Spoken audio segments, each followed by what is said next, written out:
called Nothing Can Enter. Taylor stands on the patio at Mickey's, smoking a cigarette, watching men reaching out to pull on other men's sweaters, pull on their wrists, pull their whole mouths over the world so nothing can enter. He inhales and holds onto a drink and the other drinks he's consumed before it. When he talks to Emily about the paths that have begun and sharply ended, he tells her, "I don't know how to be intimate with someone." She tells him about a girl she broke up with one October and ran into on New Year's Eve. She climbed into bed with me and tried to, but I stopped her. She didn't stop though, but put her hand on herself instead and finished. At Mickey's, a man cups Emily's breast, wants her hand on his. She doesn't mind it, the temporary nature of the act, like the joy of pressing on an ingrown toenail hard until it throbs with pleasure.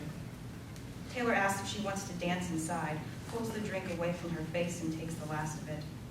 He told her once about a boy who wouldn't let him hold his hand in public.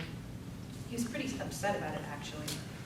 Every couple of weeks he asked me to stay the night, and I'd hold him and nothing else will happen.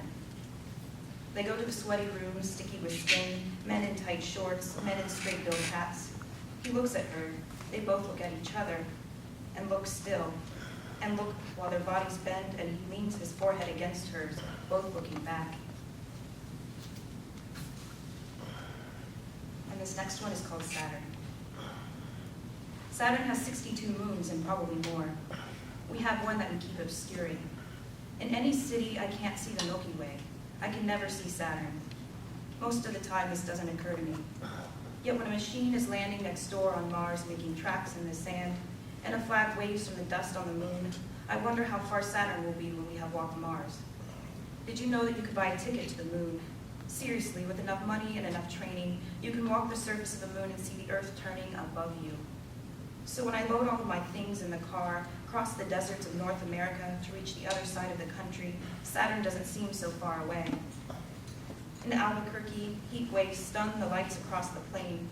Justin balances his checkbook in the Old Town restaurant before it hails, and we tuck ourselves into queen-sized hotel beds, or we watch television, smoking like a Verhoeven film. I feel like Arnold stepping into the Total Recall station. A kind of suspension happens when leaving the first hill on a roller coaster. Stomach like a firefly in a dark field. Imagine it, floating in the ether of road between one home and some unknown, stopping for gasoline in a desert where, without ever knowing of it, you see enough pinholes cut into the fabric of the sky, you'd swear it could deflate. If Saturn is there, I don't know which radiant dot it is. Thank you.